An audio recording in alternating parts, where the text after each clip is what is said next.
اعوذ باللہ من الشیطان الرجیم بسم اللہ الرحمن الرحیم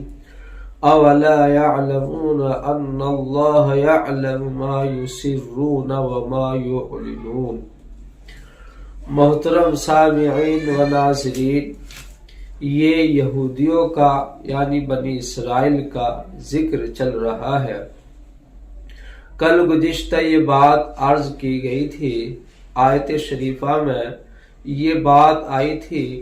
کہ بعض یہودی بھی منافق تھے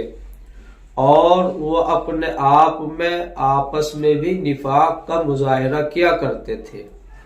جس کی شکل یہ تھی کہ جب وہ یہودیوں میں رہتے تھے، یہودیوں سے بات کرتے تھے، ملاقات رکھتے تھے، تو اپنا یہودی ہونا بالکل ظاہر ہے وہ ظاہر کرتے تھے، اور جب یہ یہودی منافق مسلمانوں سے، اہل اسلام سے، مومنین سے ملتے، ان کے پاس بیٹھتے، آپس میں بات چیت اور گفتگو کرتے، خاص کر نبی کی، قرآن کی، اللہ تعالیٰ کی، دین اسلام کی، تو وہ مسلمانوں کی ہاں میں ہاں ملاتے، اور جس طرح مومنین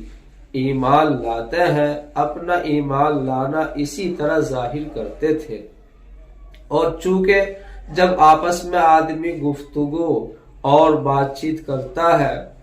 تو اس کے آثار اور قرائن بلکہ اس کے اثرات اس کے باطن پر بھی پڑتے ہیں، اور کوئی نہ کوئی بات نہ چاہ کر بھی انسان کے منہ سے نکل ہی جاتی ہے۔ چنانچہ ان منافق یہودیوں کا معاملہ بھی یہی رہا کہ وہ مسلمانوں کے خلاف ہوتے ہوئے بھی، نبی کے قرآن کے خلاف ہوتے ہوئے بھی کبھی کبھار اپنی زبان سے اس بات کو ظاہر کر دیا کرتے تھے کہ ہاں بھائی تم ہی صحیح ہو اور ہم بھی تمہارے ساتھ ہیں، بلکہ یہ نہیں، ہماری کتابوں میں، ہمارے گھریلو اور اندرونی معاملوں اور باتوں میں، کتابوں میں، چرچوں میں ان نبی کا تو پہلے ہی سے تذکرہ موجود ہے۔ چنانچہ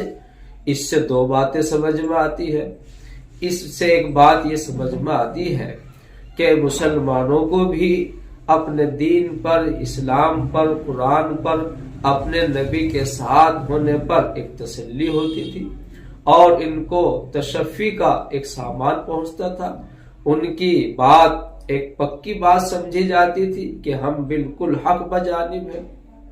دوسری بات یہ بھی ظاہر ہوتی تھی کہ یہ دیکھو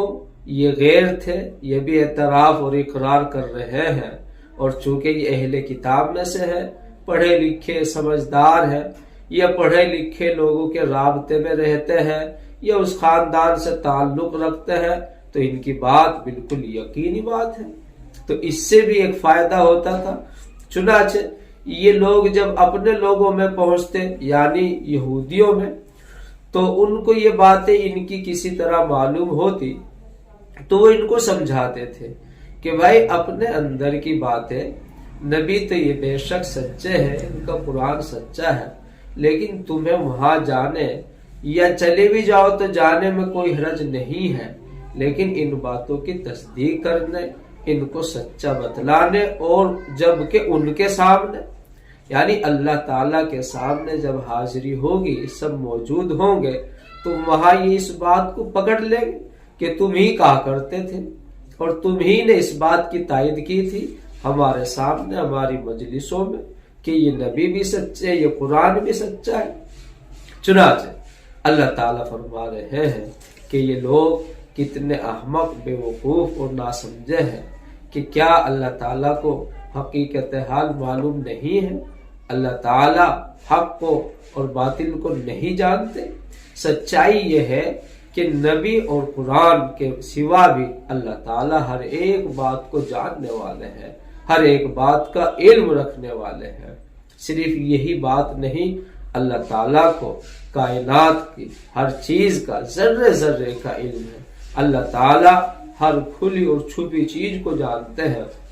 بلکہ یہی نہیں کہ جو زبان سے ظاہر کیا جاتا ہے، اللہ تعالیٰ ارشاد فرماتے ہیں انہو علیم بذات الصدور، اللہ تعالیٰ تو دلوں میں چھپی ہوئی باتوں کو بھی جانتے ہیں کہ جن کا اظہار آدمی زبان سے نہیں کر پاتا، اس کے من میں سینے میں ہوتی ہے، اللہ ان کو بھی جانتا ہے۔ اللہ تعالیٰ صحیح عمل کی توفیق عطا فرمائے۔ وآخر دعوانا الحمدللہ رب العالمین۔